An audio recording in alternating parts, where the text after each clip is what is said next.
Hello दोस्तों, स्वागत है आपका हमारे यूट्यूब चैनल झारखंड कंपटीशन में। और आज का जो हमारा क्लास है दोस्तों, वो बहुत ही महत्वपूर्ण विषयों पर होने वाला है। तो आप लोगों को ज्ञात होगा कि अभी हमारा देश भारत में एक नए राष्ट्रपति का निर्वाचन हुआ है, जिसमें 15वें राष्ट्रपति के रूप में द्रौपदी मुर्मू जी निर्वाचित हुई हैं। और ये जो राष्ट्रपति का जो निर्वाचन का प्रक्रिया चला, उसमें आपका 21 तारीख को, पिछले गुरुवार को आपका इसका मतगणना हुआ।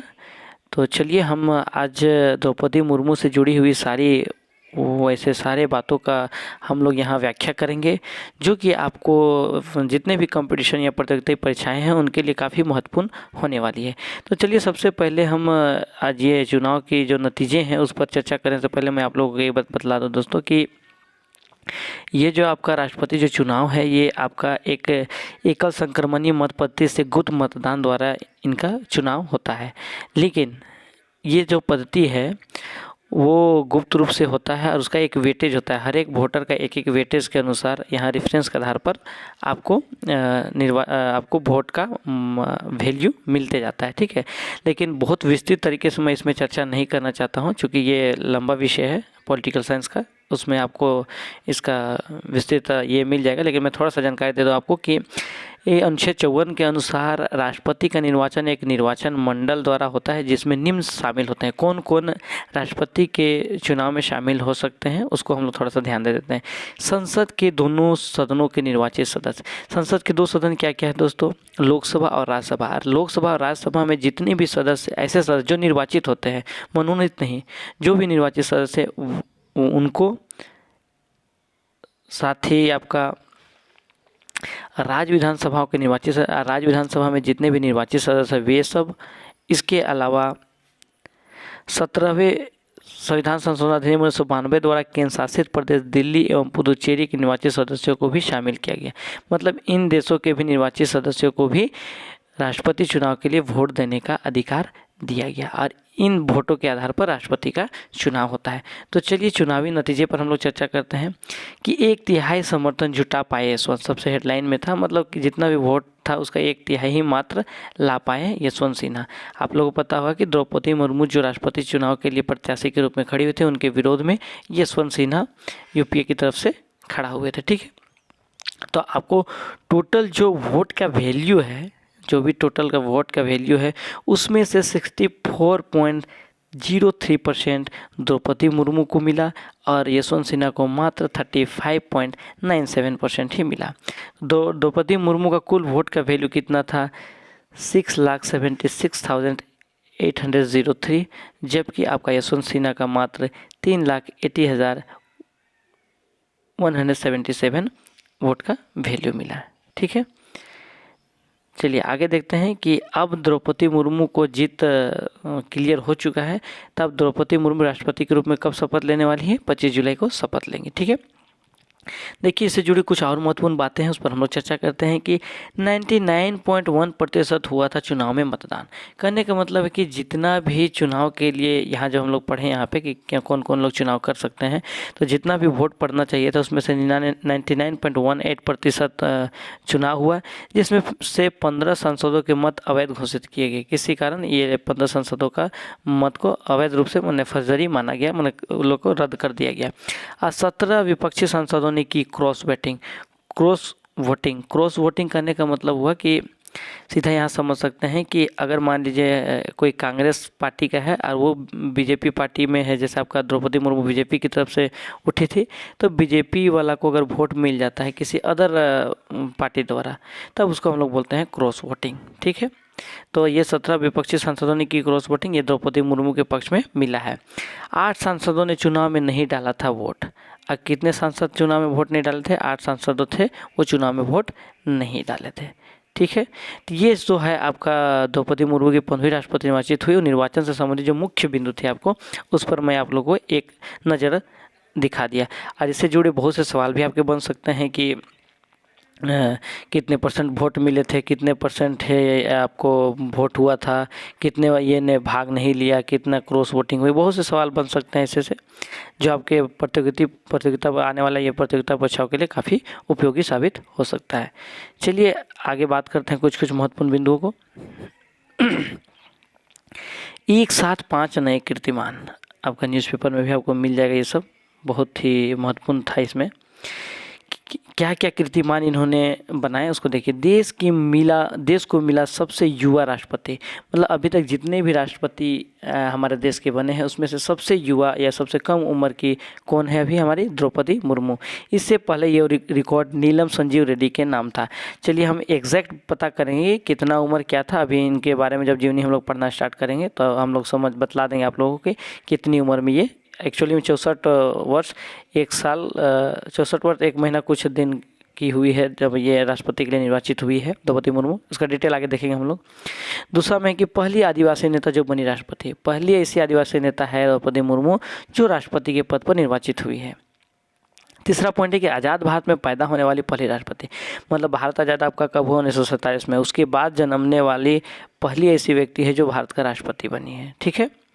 चौथा नंबर में है कि पहला पार्षद जो राष्ट्रपति के पद तक पहुंचा, माने ये वार्ड पार्षद भी थी, उसके बाद ये वार्ड पार्षद से अपना संघर्ष जारी रखते रखते देखिए आज ये राष्ट्रपति के पद पर निर्वाचित भी हो गई। वही बात लिखा हुआ है। राष्ट्रपति देने वाले राज्यों में उड़ीसा भी शामिल हो गया। अब ये भी एक आपका मेन पॉइंट बन गया कि उड़ीसा भी अब एक ऐसा राज्य हो गया जहाँ से एक राष्ट्रपति बनी है। ठीक है। चलिए एक नज़र ऐसी देख लेते हैं कि अगर ऐसी हम लोग बात करें तो द्रौपदी मुर्मू को सांसदों का 540 वोट मिला था, यशवंत सिन्हा को 208 और राज्यों का कुल वोट 2284, जबकि राज्यों का वोट यशवंत सिन्हा को 1699 और कुल 2824 इनको वोट मिला था और 1877 मिला था आपको यशवंत सिन्हा को। ठीक है। चलिए फिर आगे हम लोग बात करते हैं। चलिए चुनाव के नतीजों से जुड़े बहुत ही महत्वपूर्ण बिंदुओं पर आज हम चर्चा करेंगे। अगर आप इतना सारा अध्ययन कर लेते हैं तो मेरा 100% उम्मीद है दोस्तों कि आपको इनसे जुड़े किसी तरह के प्रश्न अगर आते हैं आपका नज़दीक के एग्जाम में तो आपको कोई दिक्कत नहीं होगा। तो चलिए स्टार्ट करते हैं कि झारखंड में 1, बिहार में 2 व बंगाल में 4 वोट अवैध।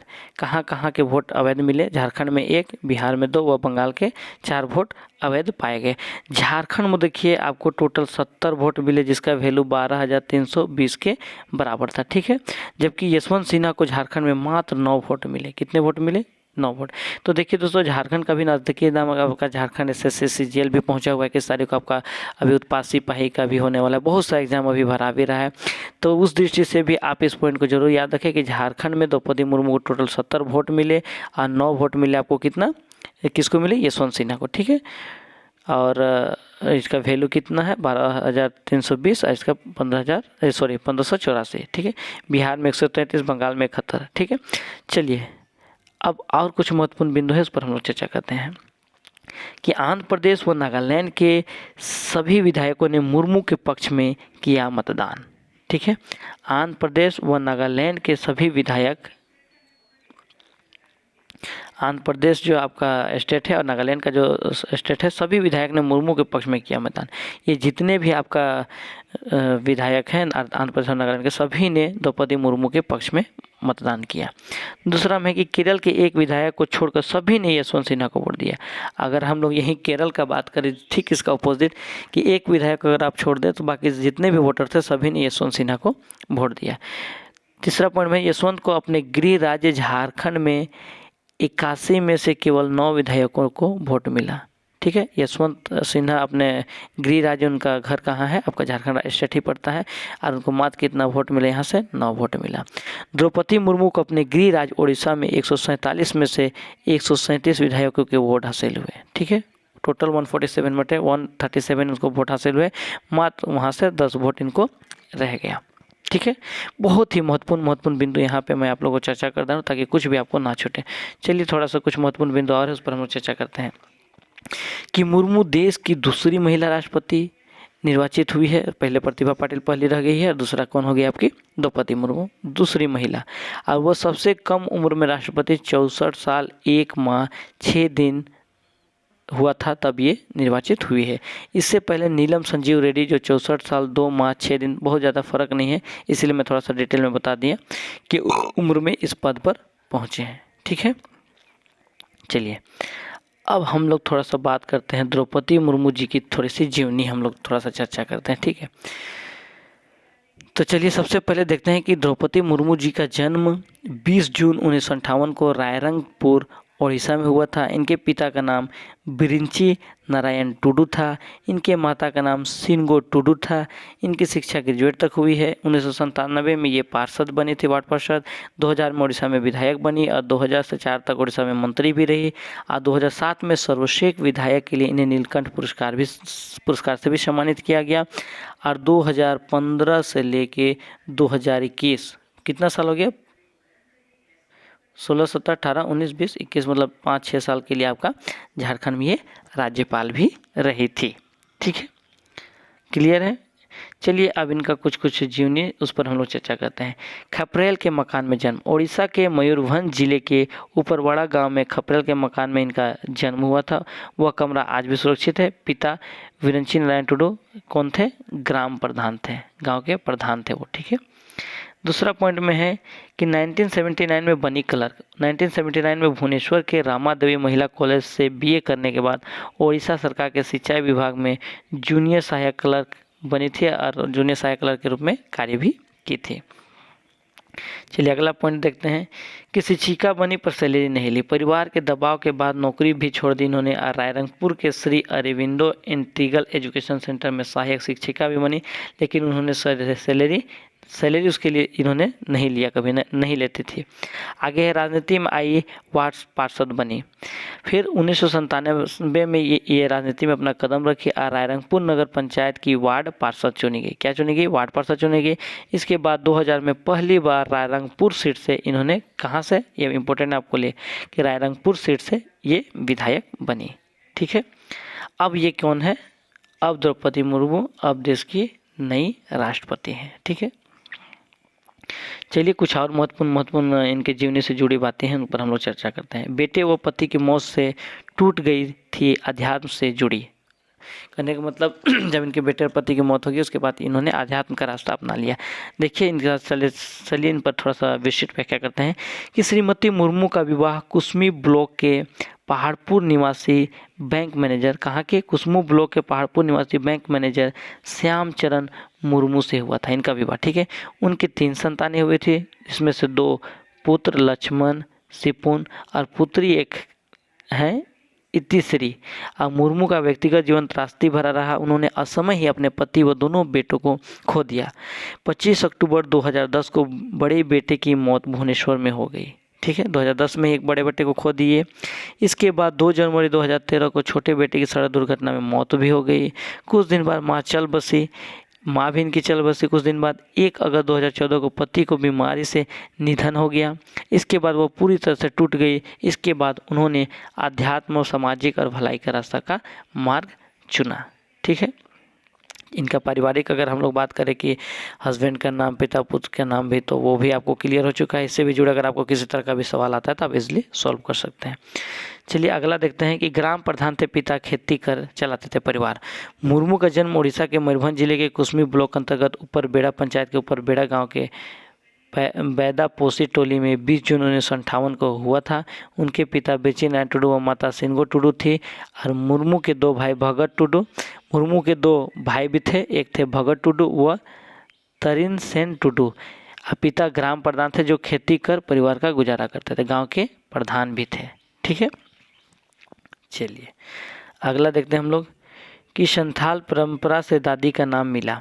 श्रीमती मुर्मू स्नातक तक की शिक्षा हासिल करने वाली अपने गांव की पहली आदिवासी महिला थी। ठीक है, शिक्षा हासिल करने वाली अपनी गांव की स्नातक तक शिक्षा करने वाली पहली आदिवासी महिला थी। बचपन काफ़ी अभाव में गुजरा उनका।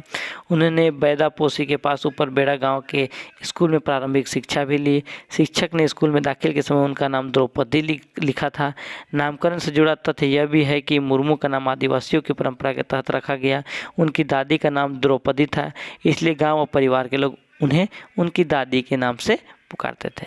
वास्तव में ये द्रौपदी किसका नाम था, उनकी दादी का नाम था। ठीक है, संथाली परंपरा के अनुसार पूर्वजों का नाम को जीवित रखने के लिए उनका नाम पौत्र पौत्री को दिए जाते हैं। कहने का मतलब है कि संथाली परगना में मतलब पुराने पुरखा लोग का नाम को जीवित रखने के उद्देश्य से जो भी पौत्र पुत्री जन्म लेते हैं उनका नाम रखा जाता है। तो उनके दादी के नाम पर द्रौपदी मुर्मू का नाम द्रौपदी रखा गया था। चलिए और आगे अगला लास्ट पॉइंट देखते हैं हम लोग कि पुरानी किताबों से की कक्षा 7 तक की पढ़ाई। घर की आर्थिक स्थिति बेहद कमज़ोर होने के बावजूद मुर्मू ने कभी पढ़ाई नहीं छोड़ा। बहुत ही ख़राब स्थिति इनका था, फिर भी उन्होंने कभी पढ़ाई नहीं छोड़ा। ऊपर बेड़ा प्राथमिक विद्यालय से 7वीं तक पढ़ाई भी की। यहाँ तक कि पढ़ाई उन्होंने पुरानी किताबों से की। हर वर्ष स्कूल में परीक्षा होने से पूर्व ही वह अपने सीनियर से संपर्क कर किताब लेती थी और उसी किताब से पढ़ाई करती थी। उसके बाद पिता ने भुवनेश्वर के यूनिटी 2 स्थित आदिवासी बालिका विश्वविद्यालय में दाखिल कराया। वहाँ से मैट्रिक व इंटर पढ़ाई की।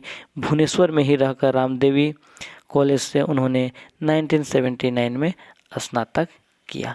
तो इस तरह और ये बहुत ही जोखिम और बहुत आर्थिक स्थिति बेहद ही कमज़ोर के साथ इन्होंने अपना जीवन संघर्ष को जारी रखा और आज एक हमारे देश के महत्वपूर्ण जो पद है आपका राष्ट्रपति के पद पर ये निर्वाचित हुई।